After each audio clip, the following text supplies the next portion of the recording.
There's so many ways to communicate. We communicate by text, we communicate by cell phone, we use so many different apps, whether it's Marco Polo, Skype, um, so many different methods of communication, and sometimes things can be lost in translation, especially when you are not face to face with a person. Sometimes, even when you are face to face with a person, you can misunderstand the conversation. Although communication is just simply an exchange of information, our desire should be to have effective communication. To have effective communication, the point in communicating should be so that the other person is able to understand. It should not be as a form to try to control the other person, to get the other person to agree with you, but just to give them the information and allow them to take that information, walk away, and make a decision on how they want to handle something, or how they process something. Sometimes you were just providing information that is educational to someone, and all they need to do is listen to what you're saying and walk away and decide what they're going to do with that. Other times you may be having a conversation with someone because you're trying to sway them one way or another. Dr.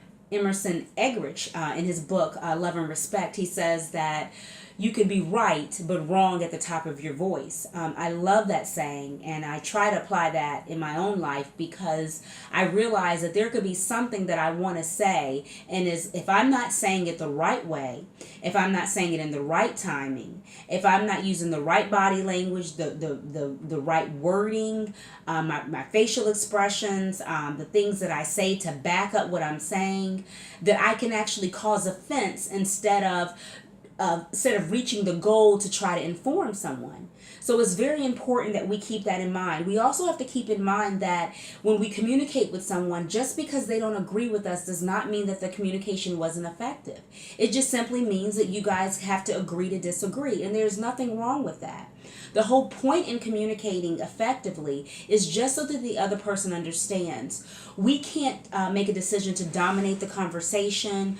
We can't, if we want it to be effective, we can't dominate the conversation and then not allow the other person to answer. When the other person answers, you try to respond for them or try to tell them what they're feeling or thinking. That is not effective communication.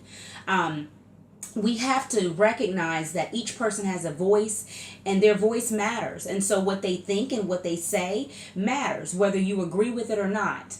I think that's a hard part for us when we're communicating. A lot of times we don't want to agree to disagree. We want to continue to debate it. We want to get the person to side with us. We want to sway them.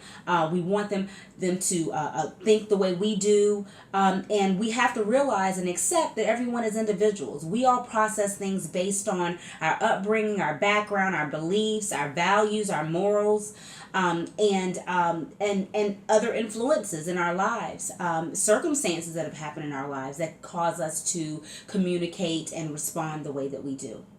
So we have to be mindful of that when we're communicating with someone. The whole purpose of communicating is to communicate so that you're understood, not so that you can sway someone to agree with you. Remember that when you think of effective communication.